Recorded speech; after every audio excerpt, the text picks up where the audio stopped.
Кешер қадірлі көрермен, эфирде уәде жобасы, сіздермен Ерболат Мұхамеджан. Уәде жобасының басты мақсаты үкімет мүшелерінің, әкімдердің, квазимемлекеттік мекемелер басшыларының, сонымен қатар депутаттардың халыққа берген уәдесі мен президент тапсырмасының орындауына қатысты сұрақтарға жауап алу арқылы билік пен халық арасындағы ашықтықты қамтамасыз ету. Уәденің бүгінгі қонағы Алматы облысының әкімі Марат Сұлтанғазиев мырза. Қош келдіңіз, Марат мырза. Енді сіз тура бір жыл бұрын осы жерде бізде болғансыз, уәделер бергенсіз, президенттің тапсырмасын бір жыл бұрын алғансыз. Енді қаншалықты орындалды, сонымен қатар тағы да басқа да мәселелер туындап жатыр облыста, мысалы. Соны кеңінен талқылаймыз деген сізбен сендім. Сұхбатқа келісіп келгеніңізге көп рахмет. Марат мырза, енді бір жылдан кейін қайта көрісіп отырмыз. Бір жылда жалпы Алатау өңірінде қандай жаңалықтар болды, жұмыстар жоспар бойынша жүріп келе ме? Сен бұны сұрақ қойып отырғаным, мамандығыңыз бойынша экономист қаржыгер, заңгерсіз, негізі қызметіңіз орталықта болды, осы орталық аппаратта, министрлікте. Өңірге енді алғаш рет барып отырсыз, ашығын айту керек. Халықпен тығыз жұмыс жасауда қиындық туғызып жатқан жоқ па, бір тәжірибе жағынан немесе басқа жағынан? Енді барғаныма 2 жылдан астам уақыт болды. Сол себептен біраз уақытта біраз тәжірибе жинадық. Оның үстіне мен өзім сол Алматы облысының тумасы болған соң біраз халықта да ауылдардың жағдайында жалпы түсінемін. Сол жағынан енді жұмысқа тез кірісіп кетуге сол факторлер ықпал етті. Жиі аралайсыз ба адамдарды? Қаншалықты жиі аралайсыз? Себебі енді түсінікті ғой, орталықта қызмет еткен азаматтарды көбінесе білеміз, ол енді министрлік, үкімет, мәжіліс, президент әкімшілігі осы арада жүреді ғой көбінесе уақытының көп бөлігі осы 4-5 мекеменің арасында өтеді. Ал енді облыста болған соң... Жалпы жұмысты мен ауданнан бастағам, кейін қала деңгейінде де істедім, қаланы басқардым сол салық саласында.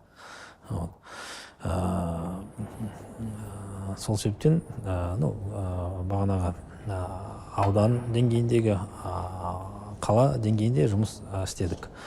Ал әрине жиі аралаймыз, тұрсам әр апта сайын демалыс күндері шығуға өздерімізге сол жоспар құрамыз. Кейін нысандарды аралап, одан кейін оның үстіне өзіміздің жоспарлы түрде халықпен кездесулеріміз бар. Сол халықпен кездесу кезінде міндетті түрде зиялы қауыммен, ауылдың белсенділерімен кездесеміз. Сондай. Онда өткен жылы облыста жалпы 37 мың адам үй кезегінде тұрғанын айттыңыз. Осы санды азайту бір жылда, осы сандай азайту үшін бір жылда қандай шаралар, жұмыстар жасалды? Биыл қанша адамға баспана берілді? Жалпы биыл үй құрылысы, кейіннен үй сатып алу, сол кезекте тұрған азаматтарға жұмысты кішкене жылжыттық. 1000-нан астам пәтер биыл берілетін болады, жартысы берілді, қалғаны осы жаңа жылға дейін сатып алып, қолданысқа бағанағы кезекте тұрған семьяларға береміз. Бірақ адам саны бізде облыста көбейіп келе жатыр. Сол себептен бұл кезекте тұрған адамның саны да көбейіп келе жатыр. Тағы да өсті ме? Қаншаға өсті қазір? Қазіргі күні 41 мың болды. 41 мың болды. Бізде егер адам санына келетін болсақ, мысал келтірейін, мектептегі балалардың 15 мыңға жуық бала былтыр мектеп бітірсе, биыл 36 мың бала бірінші классқа барды. Облыста? Иә, облыс бойынша. Бір ғана мынау Алматы, осы Астана қаласында бізде өткен жолы Жеңіс Қасымбек болды. Тіпті Нұр ауданының өзінде дейді 300 мыңнан астам адам бар дейді. Қателеспесем, Қонаев қаласында жалпы тұратын халықтың саны 67 мың. Және әкім уәдесін берді, жылдың соңына дейін бүкіл үлескердің мәселесін шешемізде, бұдан былай бұл біздің проблемамыз болмайды деді.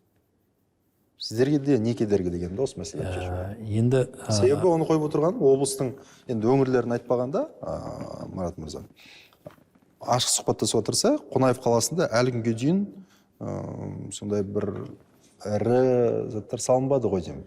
Қазіргі күнге құрылыс жүріп жатыр, бірақ құрылыстың бәрі мынау біздің кәсіпкерлер, инвесторлардың есебінен құрылыс жүріп жатыр бүгінгі күнге. Ол түсінікті, құрылысқа инвестор келеді. Оған көбінесе мынау тұрғын үйлер салынып жатыр. Олар шетінен қолданысқа беріп жатыр, бірақ енді біз айтып атқан бағанағы кезекте тұрған азаматтар, олар мынау 8 санаты бар, оның ішінде көп балалы аналар, бағанағы мүмкіндіктері шектеулі азаматтар, оларды аналар, семьялары, сондай 8 санаттағы кезекте тұрған адамдар, сол себептен ол кішкене бөлек категория. Ал егер бағанағы жалпы халық санын алсақ, бізде былтырға қарағанда шаршы метрге санасақ та, тұрғын үйді санасақ та қолданысқа берілген әлдеқайда көп былтырға қарағанда. Бірақ ол мысалы 37 мың, биыл 41 мың болды. Жоқ, бірақ ол кезекте тұрған адамдар емес, жалпы облыстың адамдар өзіне салған үйлері бар, сатып алған үйлері бар. Ал бағана 41 мың дегеніміз, ол тек кезекте тұрған. Өйткені әр адам кезекке тұра алмайды ғой. Ол үшін өзінің балалар үйінен шыққан түлектері бар. Сол 8 санаттағы азаматтар бар, олар кезекке тұра алады. Сол. Окей, онда сұрақты қайтан қояйын. 41 мың адам санын қашан азайтамыз? Ол былтырға қарағанда, бағана мен айтқандай, 1000-нан астамға азайды, бірақ жаңа қосылғандар келіп жатыр ғой. Жаңа қосылғандар, өйткені облыстың адам саны ұлғайып жатыр, жылдан жылға. Сондай. Әрине, ол санаттағы адамдар да ұлғайып жатыр. Сіз жоспар бар ма, мысалы, жыл сайын осынша кезектегі адамдардың санын азайту деген жоспарыңызда? Жыл сайын біз қанша... Келесі жылы қанша адамға үй беріледі? Келесі жылы жоспарлап тұрмыз, енді 2000-ға жуық адам деп. Биылға қарағанда почти 2 есеге көтереміз. Ал кезектегі тұратын, үй кезегінде тұратын адамдардың саны өсуі мүмкін ғой тағы да, иә? Әрине, ол өсуі мүмкін. Ол бүгінгі күнге бізде де аудандардың мүмкіндіктері әрқалай. Көп адамдар сол Алматының төңірегінде кезекке тұрғысы келеді. Кезекте де ең көп кезек сол Алматының төңірегінде. Шалғай аудандарда кезек аздау, о жақта мүмкіндік те көбірек. Өйткені бір жағынан үй бағасы арзандау, құрылыс бағасы арзандау, оның үстіне мектеп, бағанағы ауыл шаруашылығы, балабақша, мәдениет үйлер, соның мәселелері шешілген. Ал Алматының төңірегінде ол өте күрделі, бірақ адамның бәрі әрине Алматыға симағаны бәрі сол Алматының төңірегінде облысқа кезекке тұрғысы келеді. Жаңа сіз әлеуметтік нысандар туралы айтып қалдыңыз ғой, мәдениет үйі деп. Енді облыстың өңірлерін айтпағанда, Қонаев қаласында қателеспесем әлі күнге дейін бірде-бір әлеуметтік нысан бой көтермеген сияқты. Сіз биыл президентке берген есебіңізді қарадым. Ауыл шаруашылық, транспорт, құрылыс сияқты салалардағы өсім туралы баяндадыңыз. Алайда Қонаев қаласында әлі күнге дейін әлеуметтік және әкімшілік нысандар бой көтермеді. Неге бұлай болды, Марат мырза? Біз былтыр жылдың аяғында мынау кешенді жоспар бекітілген. Биыл толық жобалау жұмыстарын жасадық. Жобалар сараптамадан 9 жоба бойынша сараптаманың 10 қорытындысын алдық. Қалғандары... Бір жыл жасалды ма жобасы? Енді әрине ол үлкен нысандар ғой. Ол біріншіден бюджетке байланысты. Ол тек қана көктемнен басталды. 3-4 айдың уақытын алмайды ма? Көктемде бюджет бөлінеді. Содан кейін жобалау жұмыстары болады. Кейіннен оны сараптамайды. Бюджетті күттіңіздер сонда, жобалау бастау үшін? Әрине. Ол жергілікті бюджеттен болды. Ол инвестордан емес? Жоқ. Ол инвестор. Өйткені ол әлеуметтік нысандар ғой. Бизнестің әлеуметтік жауапкершілігі болмады ма бұл жерде? Енді үлкен нысандар, оның ішінде театр, конгресс-холл, стадион, сондайлар бар. Бұл жерде айтып отырған, мысалы, маған осы жерде Қызылорда облысының тәжірибесін айтты өзіме. Бұл жерде бір әкімді мақтай немесе басқа сеніп отырған жоқпын. Халықтың басқа көріп отырамыз. мысалы тіпті аэропортына дейін болсын, ішіндегі ана мен бала үйі, басқа барлық заттарды бизнестің әлеуметтік бюджеттен күтіп отырмайды деген да қаражатты. Алматы облысында ірі кәсіпкерлер өте көп. Алматы өңірінен шыққан мысалға да, Алматы облысы өңірінен жан-жағы барлық, енді шын айту керек, жағдайын өте жақсы жасап жатқан азаматтар баршылық. Соларға мысалға туған жерге туың тік, еліңе көмектес деген. Енді бюджеттің затын күтсең, ол 1 жыл, 2 жыл күтуі мүмкін. Дұрыс. Сізде ол жерде мысалы белгілі бір уақыт беріледі ғой, әкім болу үшін де. Ол біз жақта да ол жұмыс атқарылып жатыр. Негізі бизнес тарапынан биыл 2 үлкен мектеп салынды. Олар құны 6 миллиардтан астам. Кейіннен жағалаудың абаттандыру жұмыстары жүргізді. Ол да 4,5 миллиардқа сондай ірі жобалар жүргізді, мынау кішкентайын айтпағанда. Бірақ енді бағанағы театр дейміз, басқа дейміз, олардың құндары енді олардан әлдеқайда үлкен. 20-30 миллиард шығар. Әрине. Сол себептен оны біріншіден жобалау керек, екінші жағынан кейін құрылыс кезінде мүмкін бағанағындай меценаттар тарту мүмкіндігі болады. Қазір алдымен дұрыстап жобалап, сараптамадан өткізуіміз керек. Қашан бастайсыздар? Біз сараптамадан 9-ын өткіздік, қалғаны осы қаңтар, ақпан айларында шығады, содан кейін бюджетке енгізетін боламыз. Сіздер қазір әкімшілік нысандарды жалға алып отырсыздар, Толық емес, біразын сатып алдық. Сол жақта отырмыз. Өзіміздің облыстық әкімдік мынау ғимаратты сатып алғанбыз. Президент қашан барды соңғы рет Қонаев? Былтыр қазан айында барды. Сол кезде барған кезде 1 жыл бұрын. Одан кейін сіз маған эфирге де келдіңіз. Театр мен мәдениет үйін салудан бастаңдар деген еді. Иә. Бұл тапсырма сонда әлі орындалған жоқ, Бұл тапсырма орындалу барысында, өйткені ол салу үшін алдымен бағанағы сараптамадан өтіп, оны жобалау жұмыстары болу керек. Қашан пайда болады? Келесі жылы құрылыс бастауға соны көздеп отырмыз. Келесі жыл деген Осы 25-ші. 25-тің қаңтарында ма? Жоқ, 25-тің қаңтар, ақпан айында сараптама тек шығады. Енді шыға ма? Иә. Өйткені ол бағанағындай мектеп сияқты емес, ол үлкен ғимараттар. Сондай. Оның қаржыландыру жағдай ол екінші сұрақ. Әрине, қаржыландыруға бәрі байланысты болып тұрады. Сондай. Бірақ президенттің тапсырмасы бар ғой? Иә, әрине, тапсырма бар. Мынау Қонаевтың кешенді даму жоспары. Енді Қонаевты казинодан қараған кезде президенттің айтып отырған дұрыс сияқты. Театр мен өнер орталықтары болған. Әрине, ол дұрыс. Қазіргі күнге тек қана бір мектепті қолданысқа бердік, мынау бюджет есебінен. Сондай, бірнеше үйлер. Жалпы қалған нысандардың бәрі бизнестің белсенділігі арқасында көтеріліп жатыр. Алатау Сити жобасы жайлы президент бұл жобаның стратегиялық маңызын айтты. Орта Азиядағы инновациялық орталық болу керек деді. Бас жоспар жалпы бекітілді ме? Бас жоспар бекітілді. Осы қазан айында Алатау қаласының шекарасы белгіленді толық. Кейіннен осы 2 ай бұрын үкіметте жобалық офис құрылды. Қазір сол жобалық офистің шеңберінде 2 ай бойы жұмыс жасап жатырмыз. Қанша бұл жердегі қаражаттың аумағы жалпы? Жалпы орта есеппен тек инженерлік инфрақұрылымға 2 триллион. Теңге? Иә.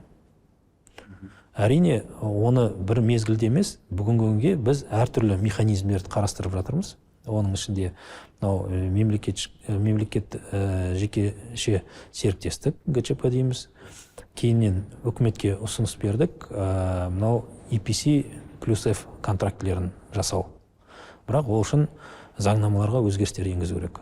Сол кезде біз бүгін бастап, бірақ қаражатын кейін төлеуге мүмкіндік болады. Енді президенттің бұл қалаға деген сенімі үлкен сияқты, себебі қаланың өзінің де атауы, мысалға тарихи Дінмұхамед Қонаев атамыздың атына арнап қойылды. Жалпы осы сенімді қаншалықты ақтап отырсыздар? Бүгінгі күнге былай қарасақ, Қонаев қаласының бюджеті 4 есе өсті.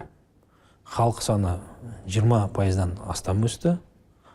Қазіргі күні мынау бұрынғы тозған инфраструктурасы, инфрақұрылым толық жаңартылып жатыр. Оның ішінде кәріз жүйелері, су жүйелері, жолдары және бұрын салынған үйдің шатырлары. Сондай. Әрине ең мынау Қонаевтың бір тартымды жері ол мынау жағалау. Оның да жұмысын жүргізіп жатырмыз, жағалаудың.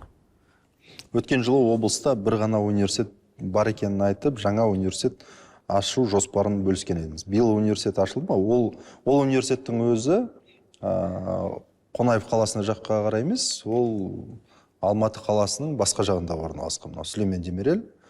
СДУ университет ол басқа жоқ неде орналасқан, Қаскеленде, Қарасай ауданы. Дәл соның жанында энергетикалық университет жер алып, соны жобалауын бастады. Бірінші бар корпустарын уже қолданып жатыр. Сонымен енді Қонаев қаласына келетін болсақ, о жақта жерді бөлдік, қазір бәрі сол инфрақұрылымға байланысты болып тұр. Көшуге дайын ба жалпы университеттер? Мәселе бір жағынан көшу, екінші жағынан сырттан университеттерді тарту. Сол себептен Қонаев академик кампус деген білім ғылым министрлігінің жанынан құрылған. Соларға жерлерін бөліп бердік. Олар сырттан университет тарту мәселесін қазір шешіп жатыр. Саясат Нұрбек 23 жылы академ қалаш Қонаев қаласында 24 жылы пайда болады деп айтқан. Бүгінгі күнге жерді бөлдік, енді инженерлік инфрақұрылым. Жер бос тұр. Әрине, жер дайын тұр. Жерді үкіметке қайтарып, кейін осы Қонаев академик кампусқа ұсындық. Қазір құрылды ма Қонаев академик кампус? Жоқ, ол қалашық құрылды ма? Заңды тұлға ретінде бар, бірақ жалпы құрылыс әлі басталған жоқ. Жобалау жұмыстары. Не кедергі? Кедергі болғанда енді ол не емес қой, просто ғимарат салу емес қой. Ол жақта бір жағынан жобалау жұмыстары, инфрақұрылым керек, инженерлік. И үшіншіден ең басты... Бұл жердегі сіздердің жауапкершілік қандай? Енді бұл жерден тек сіздер ғана емес, түсінікті ғой, министрлік бар ғылым және... Бұл жерде біздің жауапкершілік ол жер беріп, жерге инфрақұрылымды алып келу. Сіздер ол шаруаның қазір тек жерді беріп қойдыңыз? Біз жерді бердік, инфрақұрылым бойынша бағана мен айтқандай жобалау жұмыстары. Оның үстіне біз енді мынандай өзгеріс енгіздік, өте маңызды. Қаланы тез дамыту үшін әр облыстың өзінің лимиті болады бағанағы ГЧП бойынша. Дәл Қонаев қаласының инфрақұрылым бойынша оны біз лимиттен тыс жасай алатын болдық. Оған үкімет қаулысы осы 3 ай бұрын шықты. Енді жоба дайын болған кезде біз сол бағанағы жеке кәсіпкерлермен серіктестік құрып жұмыс жасап бастаймыз. 2023 жылы үш ауысымды мектеп саны 44 болды, қателеспесем. Биыл бұл сан қаншаға азайды? Қазір 37 болып тұр. Қашан бітіресіз? Біз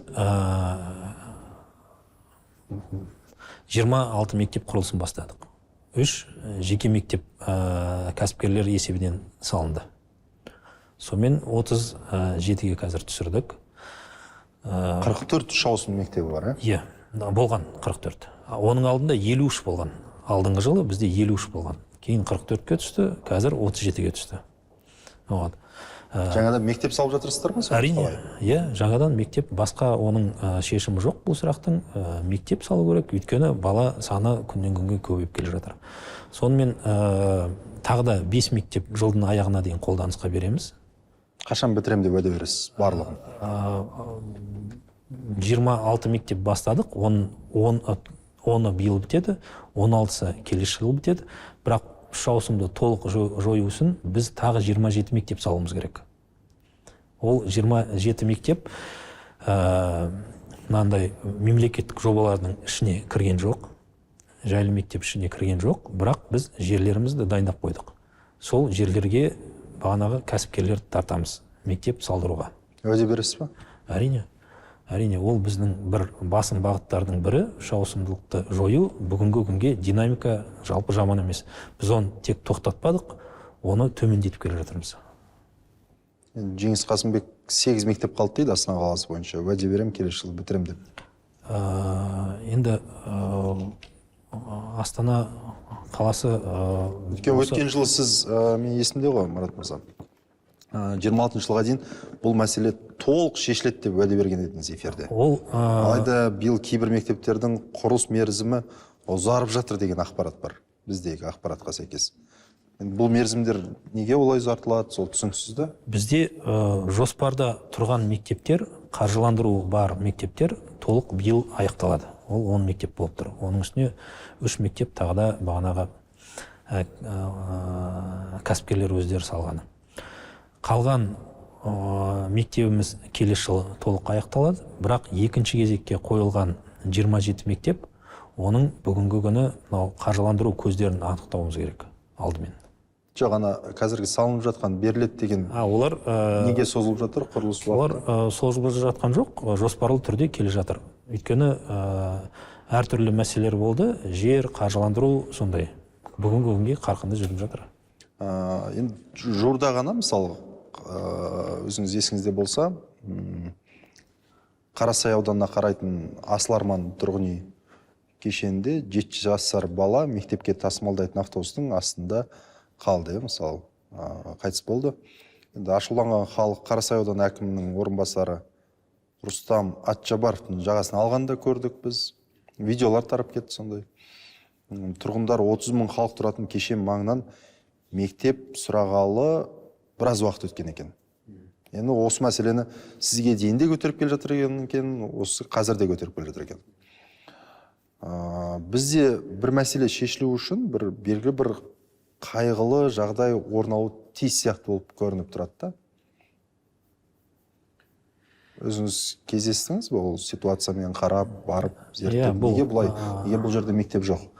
Енді бұл бағанағы бәрі жоспарға байланысты ғой. Жоспар дұрыс болса, бұндай сұрақ туындамаушы еді. Асыл Арман деген үй кешені, тұрғын үй кешені бүгінгі күнге 25 мың адам тұрады. Ол кезінде сол кезекте тұрған халыққа таратқан болатын. Ол таратылды үй. Бірақ оның төңірегінде бағанағы әлеуметтік инфрақұрылым жасалған жоқ. Адамдар үйге барды, бүгінгі күнге ол балаларды біз 3 шақырымнан бастап 10 шақырымға дейін тасымалдау, 3 жаққа тасып жатырмыз. Ал мектеп салынбаған. Әрине, сол себептен ол біріншіден бізге шығын, өйткені бағанағы жүргізушілер, автобус бар, коммуналдық автопарк бар, жеке кәсіпкерлер бар, солардың қаражатын бюджеттен төлейміз балаларды тасымалдау үшін. Ал мектеп болса, құрылысы қазір оны да кәсіпкер салып жатыр.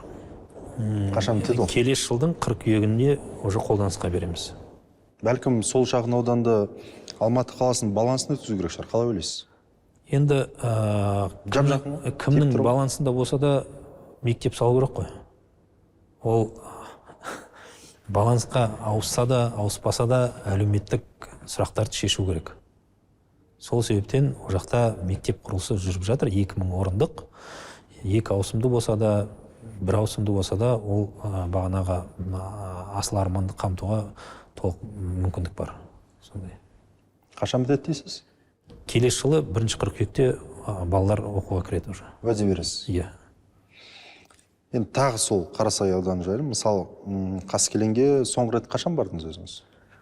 Қаскелеңге 2,5-3 апта бұрын болған шығар.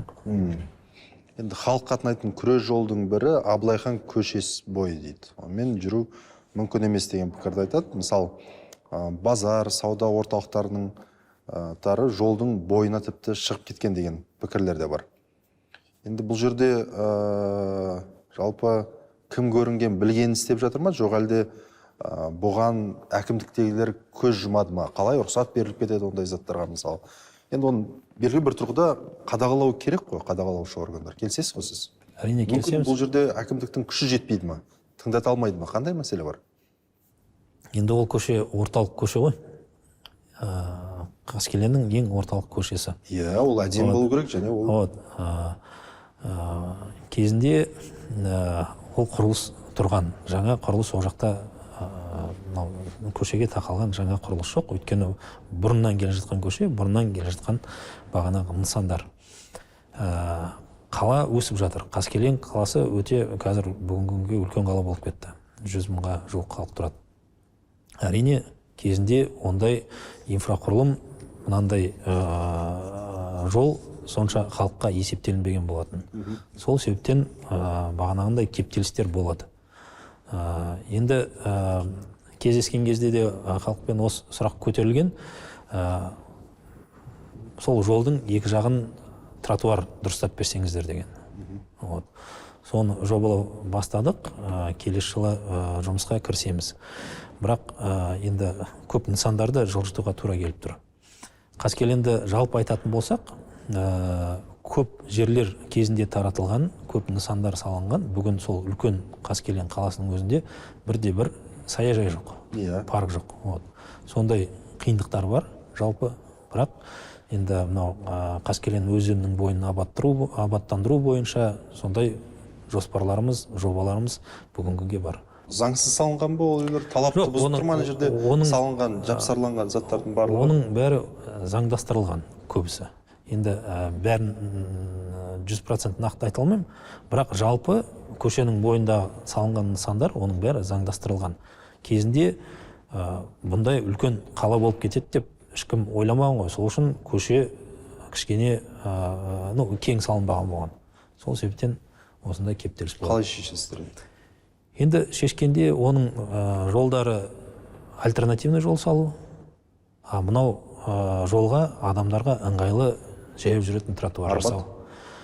Толық арбат оны істеуге мүмкін емес, өйткені ол ұзын көше, бүкіл Қаскеленді кесіп өтетін. Екі жағынан жаяу жүретін мүмкіндіктер жасау, кейіннен қоғамдық көлік.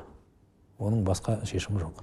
Марат мырза, бүгінде өзіңіз басқарып отырған өңірде бір ғана отбасының проблемасы күллі республика бойынша талқылануда. Бүгін брифингте де мен көрдім, сол бойынша сұрақтар болған. Енді сөз Қаржаубай, Нұрымовқа қатысты.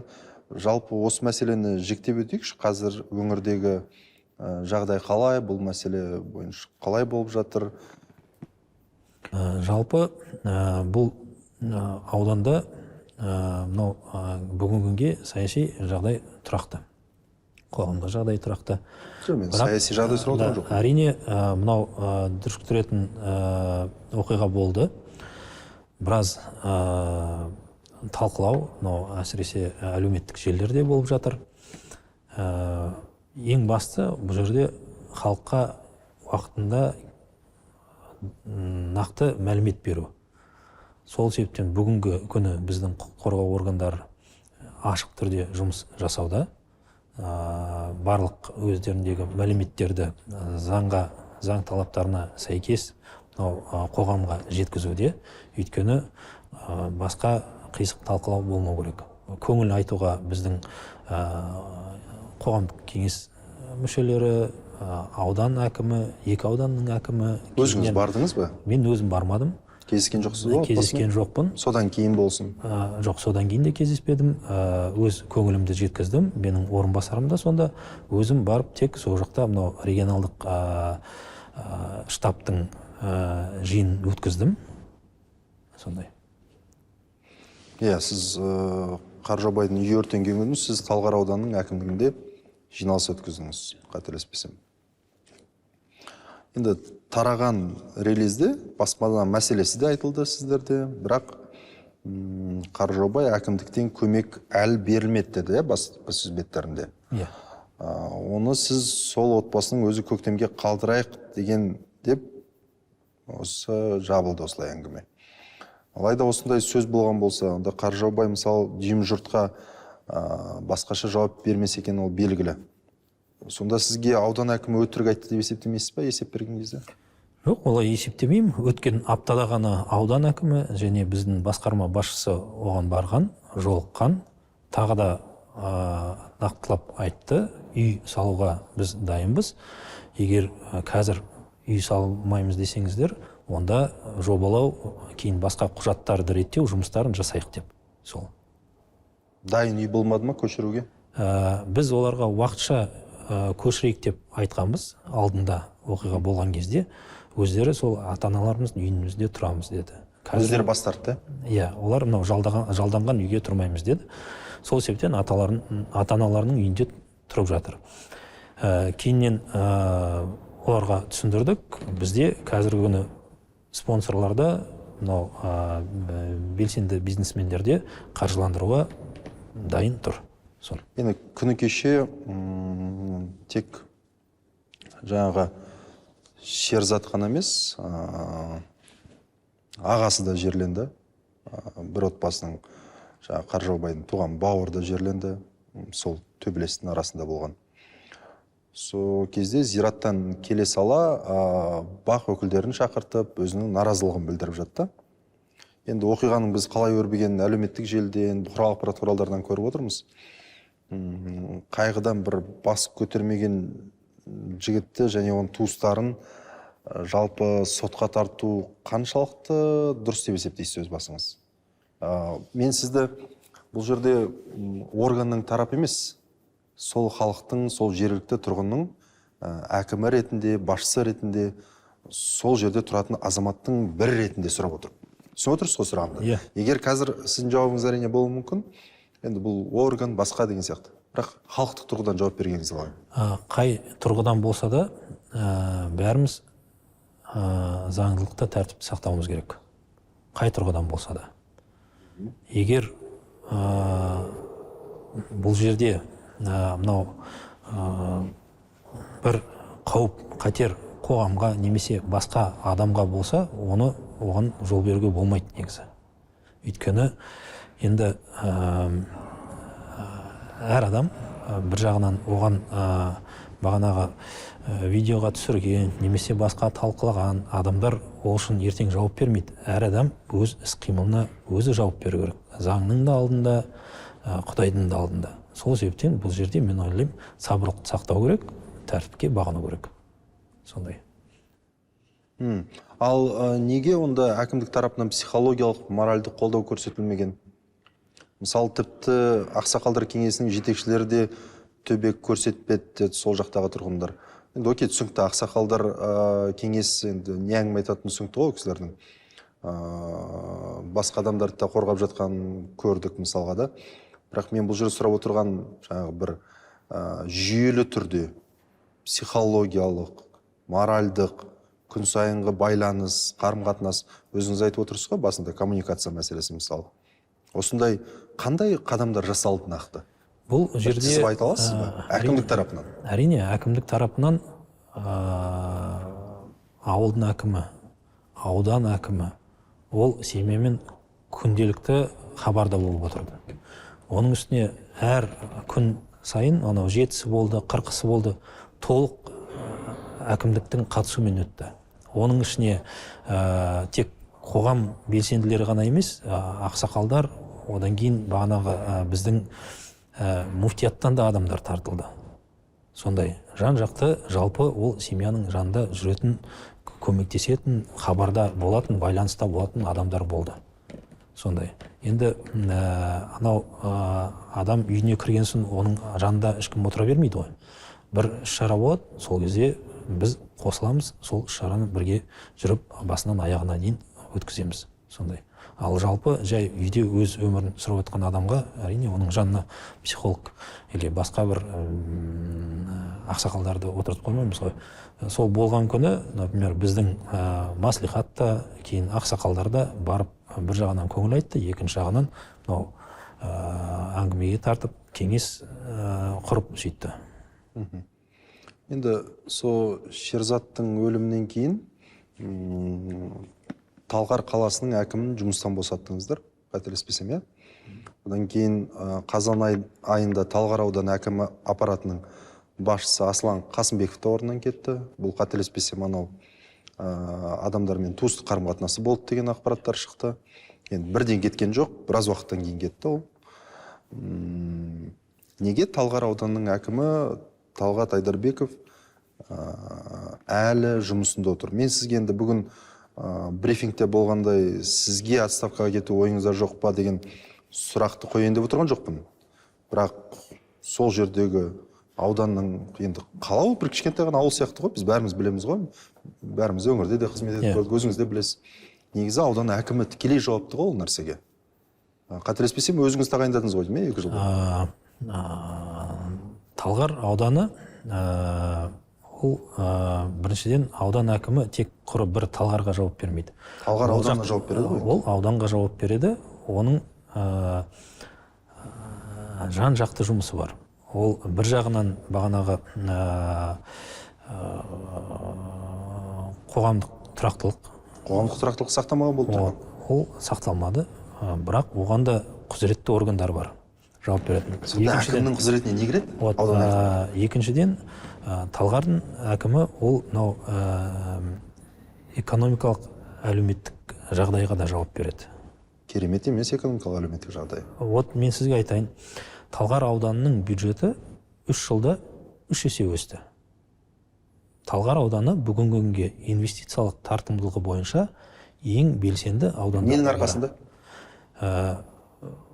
Әкімдіктің жұмысының арқасында. Өйткені инвесторлармен жұмыс істеу, индустриалдық аймақ құру, оған инфраструктура өткізу, монополистермен жұмыс істеп, оларған техусловия алу. Ол әкімге келгенге дейін жоспарланған заттар ғой олардың барлығы. Ол инвесторлардың келуі. Жоқ. Ол тек келе салысымен сол кезде басталды ма? Ол басталмаған жұмыстар болатын. Ол тек қана мынандай жоба ретінде болған. Оны нақты тұрғызып, оның ішіне 19-ға жуық завод кіргізіп, оның алғашқылары қазір жұмыс істеуі, ол басқаша. Марат мырза, мен әрине құптаймын, экономикалық жағынан мүмкін сіздің айтып отырғаныңыз орынды, бірақ ол бірінші кезекте ауданның халқының сапалы өмір сүруіне, қауіпсіз өмір сүруіне, оған да әкім жауап береді ғой, келісесіз ғой? Келісем. Ол жауапкершіліктен қашпау керек қой? Ол жауапкершіліктен қашып жатқан жоқ, бірақ мұнда біз жан жақты оның жұмысына баға беретін сол жақтағы Талғар ауданының тұрғындары мен тікелей басшылары. Тұрғындар жағынан ол әкім туралы көптеген жақсы сигналдар да бар. Көп жерде жол болмаған жерде жол салып, су болмаған жерде су, бізде оның белсенділігін көріп тұрмыз ғой жұмыстан.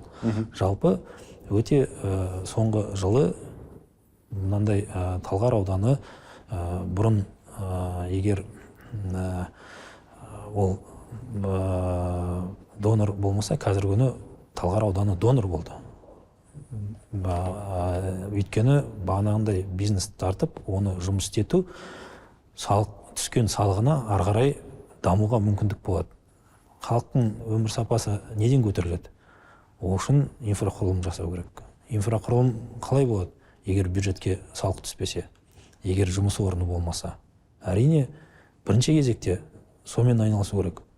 Сол кезде адамның қолы босайды да мүмкіндіктер пайда болады. Сондай.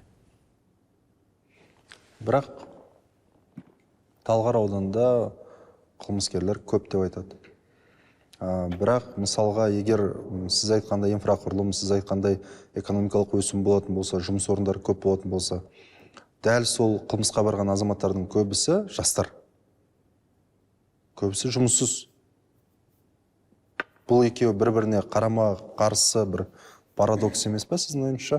Ол парадокс емес. Сәйкес келмей жатыр да? Ол парадокс емес, өйткені ол бір күнде шешілетін сұрақ емес. Барлық жастарды жұмысқа тартып, оларды жұмыспен қамту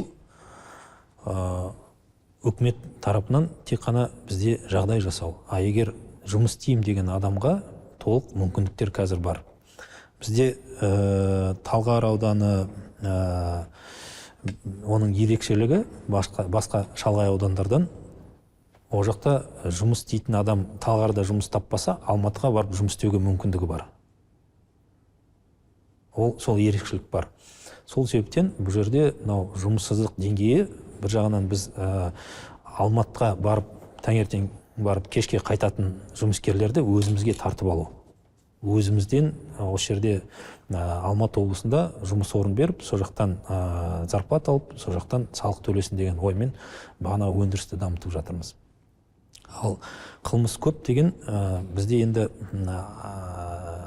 Алматы қаласының төңірегіндегі аудандар, олар бағана өзіңіз де айтып жатсыз, Қарасай ауданы Алматыға тиіп тұр деп. Ол жақта әрине адам көп шоғырланған болған соң, сондай анау қылмыс деңгейі басқа шалғай ауданға қарағанда көбірек болады. Өйткені тығыз орналасқан. Бірақ солардың ішінде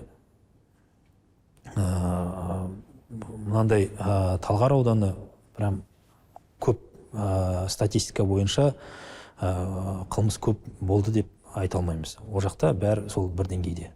Біздің облысымыз негізі мынау үлкен қалалардан кейін адам көп шоғырланған болмасын, егер рейтингті, біздің полицияның рейтингін қарасақ, ол солардан кейін тұр. Енді полицияның басшылары да кетті ол жақта қызметтен. Жасырған деген ақпаратта айтылады, қаншама мысалға ақпараттар. Енді статистиканы қалай жететінін біз жақсы білеміз ғой. Көбінесе қылмысты кейбір уголовный дейміз ғой, сол қылмыстарды әкімшілік қылмыстарға ауыстырып жатады. Яғни оның жүйесін енді көп адамдар жақсы біледі деп ойлаймын. Мен бұл жерде сізден сұрап отырғаным, енді сіз айтып отырсыз ғой, мысалға аудандарды жиі аралап тұрам, 2 аптада әртүрлі ауданға барып тұрам, тіпті апта сайын барып тұрам деп та, мысалы. Мен бұл жерде сұрап отырғаным, Марат мырза, мысалы Талғар ауданында жер мәселесі болсын, сосын кейін кадрлық мысалға тапшылық бар деп айтады. Оның өзін біз көріп отырмыз, ана Қасымбеков, мысалы Аслан Қасымбеков деген азаматтың аудан әкім аппаратының басшысы, оның бауыры, әлде туысқаны жаңағыдай мысалға қылмыстық топтардың арасында жүрген туралы анықталып, қамалып жатыр мысалда. Оған дейін сіздер зерттеп қарамадыңыздар ма мысалға қызметке алған кезде? Ол да сұрақ қой, енді заң сұрақ менің ойымша. Ол енді былай аппарат басшысы, мысалы аудан әкімінің аппарат басшысы, ол бүкіл заттарды жүргізетін адам ба? Енді әр адам бағана өз кадрлармен жұмыс істейтін өз ісіне жауап беру керек. Бірақ бағанағы заңға сүйенсек, бұл азамат басқа да қызмет істеген алдында. Ауылдың әкімі болған, басқа қызметтерді істеген, кейін аппарат басшысы болған. Өз туыстарына, олардың жұмысына бұл жауап бермейді. Мемлекеттік қызметте жұмысқа алу үшін ешқандай кедергі болмаған. Сондай. Туыстарының тағы бір бауырының түрмеге отыруы ма? Иә. Ол өйткені бауырының өзі кәмелет жасқа толған, өз ісіне өзі жауап беру керек. Енді Жоланнан кейін, марқұм Жоланнан кейін дұрыс әкім жармады елмен. Біз енді әлеуметтік желден оқып отырамыз ғой, сол кезде қараған кезде елмен жақын жұмыс істейтін, халық танитын, сыйлайтын сондай бір әкімге жармақ дегенде пікірлер бар. Ол сізге жай ақпарат ретінде сол ауданның азаматтарының айтып жататыны. Бесағаш, мысалы, Тұздыбастау, көп қабатты үйлер жер үйлерге тым жақын тұр деген ақпарат бар, мысалы. Енді сынып бойынша келмейді дейді. Соның Талғар қаласында жазда су лай, қыста қатып қалады дейді, себебі су өзеннен алынады деген пікірлер бар, мысалы. Қателеспесем, сіз өткен жылы сұхбатта келген кезіңізде біз барлық су мәселесін шешейік деп жатырмыз деп өзіңіз айтып кеткен болатынсыз. Бұл мен тізіп көрсеткен сол жақтың тұрғындарының жазған пікірлерден алған, өзім ойдан құрастырған зат емес. Дұрыс. Негізі бұл сұрақтардың негізі бар. Су мәселесі бойынша біз министрлікпен келісіп, толық Нуринский водоводтан бүкіл активтерін өзіміздің балансқа алдық. Жергілікті органдарға. Кейіннен таулы аймақтарда құрылыс жүрген басқасы деген, оны бірнешеуін уже салынып жатқандарын ұсынысқа бердік сот арқылы. Ал жалпы салынып қойған үйлерді былтыр су тасқыны бойынша қауіп болды, сел ағу. Сол кезде подпорная стена дейді, сондай салдық. Соның арқасында олар аман қалды. Кейін бір үйді өзіміз полностью бұзып тастадық. Өйткені қауіп болды, ол үйдің алып кетуі. Жалпы енді кезінде жер берілген, одан кейін ол жақта адамдар тұрып жатқан соң, әрине онымен біз санасуымыз керек. Бірақ ертең бір ситуация бола қалса, сіз деген ойлайды. Енді ол рас қой. Енді ол рас, ситуация болса біз кінәлі боламыз, сол ситуацияны болдырмау амалдары жасауға қазір әрекет жасап жатырмыз. Енді Талғар ауданында бір микрорайон бар, жоғары жағында. Сол жақта көбінесе қауіп төніп тұр. Ол жақта қазір арық жүйелері басқасы, өйткені таудың басында үйлер орналасқан, әрине үй болған соң, оның ішінде анау ағын су болады, анау огород суғару болады, анау таудың бәрі жұмсақ. Сол себептен моншасы болады, басқасы болады. Әрине су тасқын кезінде ол үлкен қауіп төнеді. Мен осы Талғар аудандағы жаңа Шезіраттың оқиғасын жапқым келіп отыр. Соңғы бір-екі сұрақпен осыған қатысты. Қараңызшы, Марат мырза, осы ситуациядан кейін, осы қылмысты оқиғадан кейін жалпы бір зерттеу, анализ жүрді ма? Не үшін жастар сондай айуандық қылмысқа барады? Неге? Не себепті? Бұл сіз тұрып жатқан азаматтар бір анализ жүргізіп көрдіңіздер ме? Не себепті? Бос уақыты көп па? Әлде ол жақта сондай бір нысаналы орталықтар жоқ па? Жастарды бір жақсы жаққа қарай бағыттайтын коворкинг орталықтар болсын, әртүрлі хабтар болсын, креативті орталықтар болсын. Не жетіспейді? Енді бұл кішкентайдан бастау керек қой. Мектеп, балабақша? Балабақша, мектеп. Сапасыз ба? Үй, тәрбие содан бастау керек. Негізі қылмысқа барған кезде олар сол қызыл... Мектеп қылмысқа бар деп тәрбиелемейтін шығар енді. Сол ғой, ата-ана да тәрбиелемейді деп ойлаймын. Олар тәрбиелемейді, бірақ бәрі ортаға байланысты болады ғой. Енді орта қай кезде қалыптасады? Әрине сол кішкентайынан орта қалыптасады. Бұлар енді орта дегеніміз сол анау топтар ғой, бандит топтары деген шықты ғой. Бандит топтар деп айтады. Жалпы бәрі сол ауданның тұрғындары ғой, сол жерде туып өскен. Әрине қызулықпен сондай болды деп ойлаймын өзім. Қызулықпен? Иә, өйткені алдында төбелес болған, артынан осындай жағдайға айналды.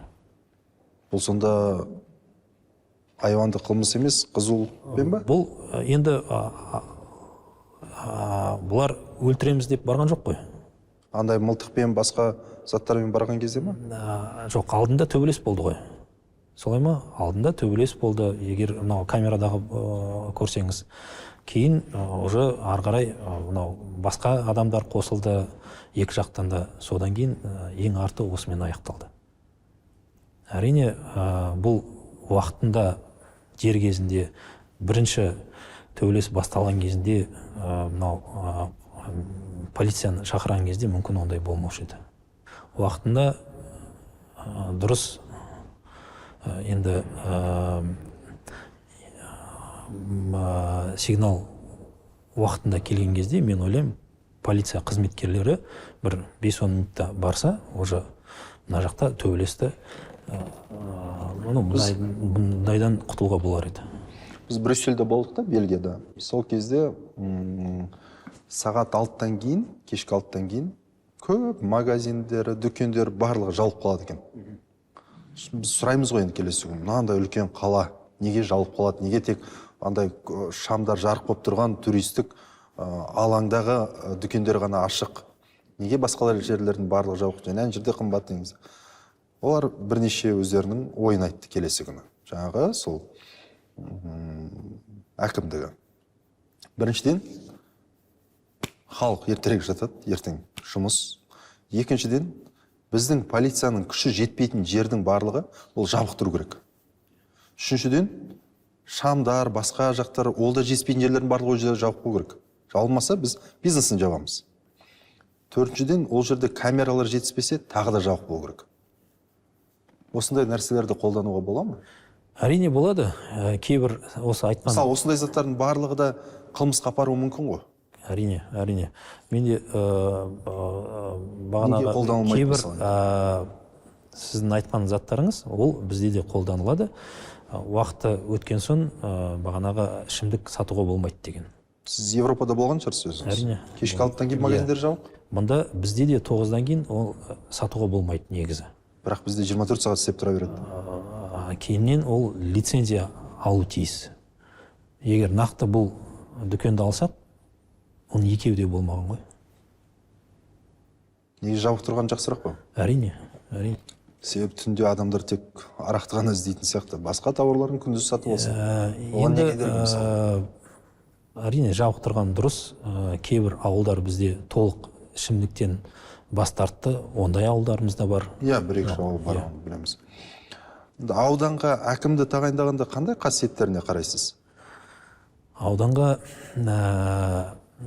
ол біріншіден өзінің квалификациялық нелері болады, талаптары. Бірақ жалпы бірінші әрине ол профессионалды кәсіби деңгейі болу керек, тәжірибесі болу керек, кейін адамгершілік өзінің сол бойындағы қасиеттер болу керек.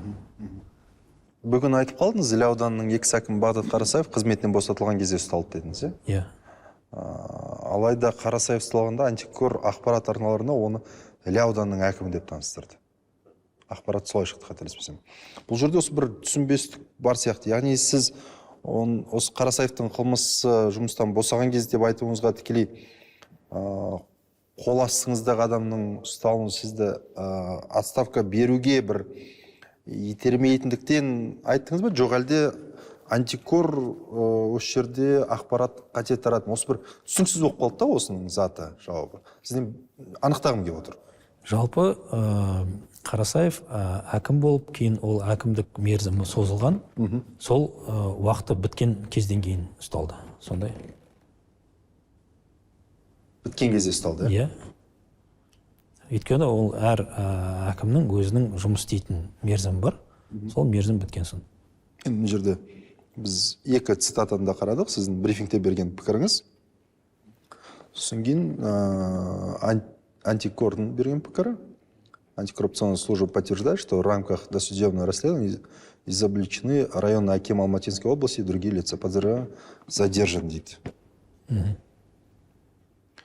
Күні кеше мысалға мемлекеттік істер агенттігінің жиналысында тәртіп комиссиясы еңбекші қазақ ауданы әкімі Талғат Байедиловті жұмыстан керек деп, шығару керек деп дауыс берді. Комиссия мүшелерінің құрамына азаматтық қоғам өкілдері, парламент депутаттары, журналистер, үкіметтік емес ұйымдардың мүшелері де кіреді. Бұл шешімді орындайсыз ба? Жалпы бұл әкімнің ісін мемлекеттік қызмет істері агенттігі неге қарады? Себебі бұл туралы мәжіліс депутаты дәл осы комиссияда, қателеспесем, Марат Башимов та жазды, осыған қатысты өзінің ойын. Енді олардың рекомендациялары бізге келеді, содан кейін қарастырамыз. Қарастырар ма негізі? Әлде жай қаралама әлде? Жоқ, оны қарастырамыз, өйткені заңды түрде қандай кемшіліктер болды, алдын ала көргенбіз, соны қайтадан агенттікпен... Неге қараған оны агенттік, не үшін қараған? Оны бағанағы жердің нысандарын ауыстырды деп прокуратура агенттікке берген. Агенттік осы комиссияға шығарған. Бірақ енді нысанды ауыстыру, оның да себептері бар ғой. Оның да ауданда өткізілетін комиссиясы бар. Оның қандай нәтижесі бар екен. Соның бәрін сараптап, тағы да қараймыз. Жалпы бұл жерде мемлекеттік қызмет істері агенттігінің шешімінен бөлек өздеріңіз тағы қарайсыздар ма? Бұл комиссияның ұсынысы ғой, рекомендациясы. Қазір комиссия өтті ғой. Оны орындамай қойғыда болады? Жоқ, жалпы біз ол комиссия жібереді, бұйрықты шығаратын мен. Сол бұйрықты шығарар алдында, әрине мен, өйткені ол адамның тағдырына байланысты болған соң, талғада мен оны толық қарастырам. Енді бұны қойып отырғаным, жаңағы басында қойған сұрақ қой, сол несіне қарап, мысалға қызметін өсіресіз, қарайсыз деген сұрақ. Енді сол бағанағы кәсіби деңгейіне байланысты, кейіннен тәжірибесіне соған байланысты болады. Алматы облысы әкімдігінің біз ресми парақшаларын келеді деп қарап шықтық. Инвесторларды енді қабылдап тұрады екенсіз өзіңіз. Осы орынға келгел берді бірнеше рет шетелдік сапарларға да барыпсыз. Жалпы осы шаралардың нәтижесі бар ма? Өңірде нақты қандай жобаларды бастап кеттік инвесторлардың күшімен деп айта аласыз? Бізде жалпы 6 триллионнан астамға 200-ден астам жоба бар. Биылғы жылы біз қазіргі күнге 770 миллиардқа жуық биыл инвестиция тарттық. Былтырға қарағанда 21% өсіммен. Негізі республика бойынша бір жоғары орында тұрмыз. Сондай. Біз инвестиция тартқанның есебінен біздің жалпы өңірлік өнім деңгейде өсіп келе жатыр. Былтыр біз алдыңғы жылы 10 орын болсақ, былтыр 6 орынмен бітірдік. Биыл тағы да бір сатыға бұл инвесторлардың есебінен бе? Әрине, өйткені біздің нақты капиталға жасалған инвестицияның басымдығы жеке инвестициялар болды. Қандай ірі жобаларды айта аласыз? Ірі жобалар іске қосылғандар бізде Жетісу вольфрам іске қосылды, Озон қоймалар іске қосылды, Apple City қосылып жатыр, кейіннен Технониколь іске қосылды, Оспанова Девелопмент. Бұның бәрі где-то 100 миллион доллардан астам инвестициялар әрқайсысы. Анау өзіміздікілерден Алтын Таға деген үлкен мекеме іске қосылды. Түсінікті, керемет. Мониторинг KZ сайтының ақпаратынша сіз 2024 жылы өңірде 136.700 шағын және орта бизнес субъектісі бар деп айттыңыз. Алайда біз ұлттық статистика бюросының мәліметін қарасақ, 2024 жылы 134.628 субъект тіркелген екен. Бұл жерде сіз айтқан саннан 2100-ге бір аз сияқты болып көрініп тұр да. Бұл неге екі түрлі шықты, екі сан? Оны статистиканы қарап көрейік, өйткені алғашқы оперативный данные деген болады, кейіннен олар нақтыланып өзгеріп. Олар сіздер берген ақпаратқа байланысты кіргізеді ме соны? Статистика өздері мынау субъектілерден жинайды ғой.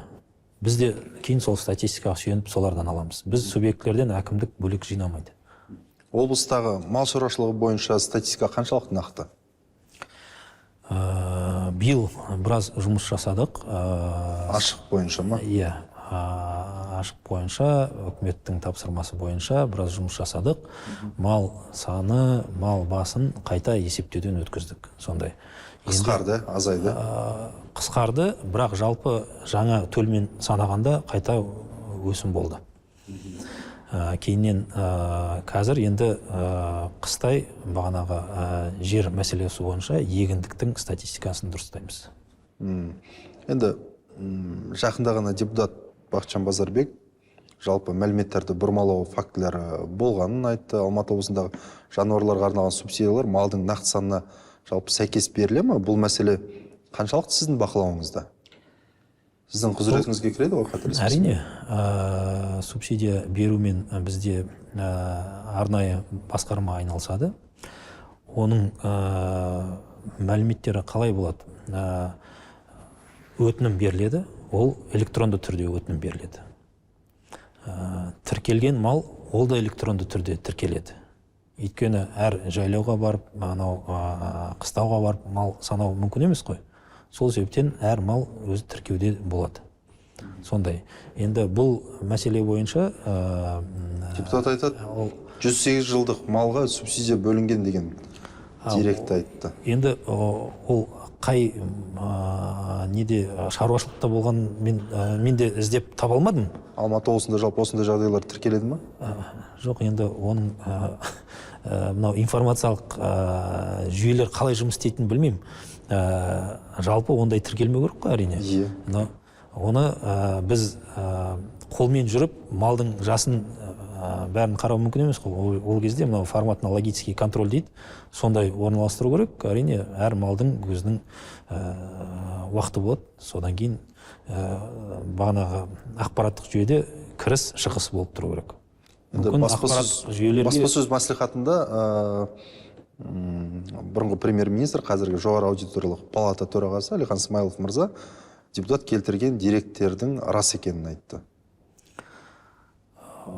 Енді рас болса қай шаруашылықта екен ары қарай анықтап. Бүгінгі күнге оның үстіне өзіңіз білесіз, қылмыстық іс жүріп жатыр. Мафия деп айтты. Осы қылмыстық іс жүріп жатыр, соның шеңберінде бағанағындай фактілер анықталады. Қылмыстық іс жүріп жатыр, Иә. Алматы облысында қазіргі таңда субсидия бойынша шаруаларға қарыз беріс шегі 20 миллиард теңгеден асып жығылады дейді. Жылдың аяқталуына енді санаулы күн ғана қалды бір. Жалпы бұл мәселенің себебі неде? Қалай шешуді жоспарлап отырсыз? Енді бұл жылда болатын практика. Өйткені биылғы жылдың көп субсидиялар келесі жылы беріледі. Нақтыланған соң. Заң бойынша бұл солай, Былтырғы жылдың субсидиялары биыл беріледі. Өйткені өтінімдер болу керек, оны сараптамадан өткізу керек, кейіннен толық берілетін болады. Бұл ауыл шаруашылығы бойынша орынбасарыңыздың жоқтығының себебі емес пе? Қателеспесем 4 ай болды, бос тұр ғой деймін қазір. Қазір бос тұр, бірақ ауыл шаруашылығына бағытын қазір менің бірінші орынбасарым сол бағытты кураторствода сода. Енді өткен жылы облыста сіз 188 мың адам саяжайларда тұрып жатқанын өзіңіз айттыңыз. Эфирде. Осы мәселені шешу бойынша қандай нақты жұмыстар атқарылды? Енді бізде 674 саяжай болды. Оның 350-ден астамын біз ауылдың шекарасына қостық. Ол деген біз олардың бағанағы инфрақұрылымдарын өзіміздің жергілікті органдардың мойнына арттық деген сөзбен тең. Жауапкершілік алдық. Сол себептен біздің енді барлық бағанағында инфрақұрылымға байланысты сұрақтарымыз бір тізімде бар. Оның ішіне олардың да сұрақтары тізімге кіреді. Ары қарай кезең-кезеңмен шешімін табатын болады.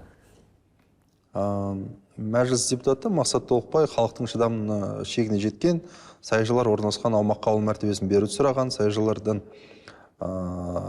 заңдастыру мен инфрақұрылым дамытуға қатысты жұмыстардың атқарылған түсініксіз деген пікір айтқан. Сонымен қатар президенттің тапсырмасы бойынша Алматы маңындағы саяжайлардың біразына, осы Алматы облысы, ауылдық атау берілсін деп еді, қателеспесем.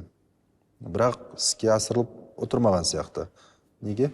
Ол бағанағы менің айтқаным сол, 350-ден астам саяжайлар ауылдың жанында орналасқан, кейбір саяжайлар ауылдың ішінде қалып қалған. Оларды сол ауылдың ішіне кіргіздік. Қазір ауылға тиесілі. Ал сыртта қалғандар, оларды әрине саяжай болып. Алматының жанында тұрған Бесағаш елді мекен білесіз бе? Бесағаш елді мекен. Иә, әрине. Елді мекен деген атау берілмеген дейді. Бесағашта ма? Ауыз су, жол, көше, жарығы, мектеп, балабақша атымен жоқ дейді. Жоқ, Бесағаш деген ол бұрыннан келе жатқан. Өркениеттен сәл. Бесағаш бұрыннан келе жатқан ауыл, оның аты бар, Бесағаш деген. Әрине оған қосымша қосылған. Көбісі енді сізге жеткізе алмай отыр екен осы. Анау таудың етегіндегі саяжайлар оған қосылғысы келеді.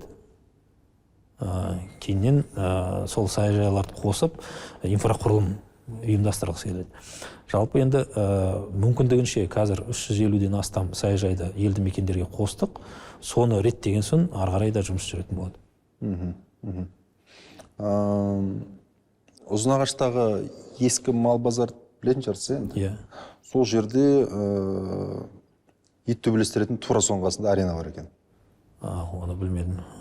Бір барғанда қарап көріңізші, енді жетісі қазынамыздың бірін қорлап отыруға жол беруге болмайтын сияқты мені. Әрине ол бүгінгі заңсыз ғой. Заңсыз ғой? Негізі заңсыз. Оны тоқтатуға бола ма негізі? Неге болмайды? Болады, әрине. Сол жақта тиісті әкімдікке... Тура соның қасында кәдімгідей ешкім тыңдамай сондай әрекеттерін жасап отыр. Бұның барлығы әлеуметтік желідегі. Иә, сол сіздердің парақшаның астында жазылған кейбір ақпараттар. Бізде негізі мынау мониторинг жасаймыз ғой, прессаны.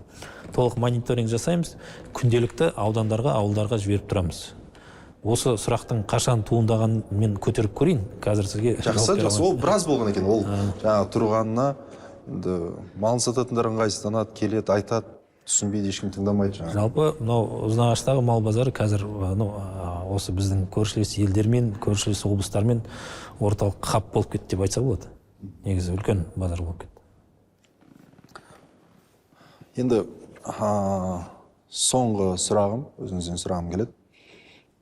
Орталықта істеген оңай ма, жоқ әлде жергілікті өңірде істеген оңай ма? Қандай қиындықтары бар? Енді оңай жұмыс жоқ деп айтуға болады. Орталықта да өзінің жауапкершілігі бар, өзінің қиындықтары бар. Әкімдікте де дәл сондай өзінің біраз тетіктері бар, қиындықтары да бар. Сондай әр жерде егер бұрынғы менің істеген салам бойынша ол қазір как раз жылдың аяғы мынау бюджет толтыру, орындау жоспарларды сондай болатын болса, енді өңірде істеген соң басқа жұмыстар, бұл экономиканы дамыту, мынау қоғамдық тұрақтылықты сақтау, сондай. Енді сіз қазір қарап отырмыз, өзіңізді айтып отырсыз ғой, мына өңірдің экономикасын реттеп жатырмыз, алдыңғы қатарға шығарып жатырмыз. Енді сіз, мен ойлаймын, мемлекеттік кірістер комитетінде істеген тәжірибеңіз, ол өңірде сол салықты жинау процесі болсын, басқаға өзінің бір көмегін тигізіп жатыр деп есептеймін. Осы жерде бір соңғы сұрақ қойып кеткім келеді. Марат мырза, жалпы енді жаңағы қызметтен кетсе де Бағдат Қарасаев, ол Іле ауданының әкімі болды, сол антикор ұстаған кезде. Менде сұрақ былай, жалпы пара алып жүрген әріптестеріңізге қандай бір ақыл айтатын едіңіз? Енді айтатын ақыл, мынау мемлекеттік қызмет, ол байықысы келетін адамдар үшін қызмет емес. Егер адам жағдайын жақсартам, басқа бір әлеуетін жоғарылатам десе, онда бизнеспен айналысу керек. Сондай. Яғни мемлекеттік қызметтен кету керек сіздің ойыңызша, иә? Әрине. Көп рахмет сұхбатыңызға. Жақсы. Жұмысыңызға сәттілік тілейміз. Рахмет. Құрметті көрермен, бүгін бізде қонақта Алматы облысының әкімі Марат Сұлтанғазиев болды. Біз Марат мырзамен өңірдегі ең өзекті мәселелер, соның ішінде ауыл шаруашылығындағы субсидиялау жүйесі, инвестиция, үш ауысымды мектептер мәселесі, тұрғын үйдің кезегінің жай-күйі және инфрақұрылымды дамыту туралы ашық сұхбаттастық. Сонымен қатар өңірдегі идеологиялық, мынау қылмыстық мәселелерді талқылауға тырыстық. Әкім мырза өңірдегі проблемаларды шешу бойынша нақты жоспарларымен бөлісіп, уәде де берді. Ал ең жақсы уәде ол орындаған уәде. Келесі эфирге сәттілік.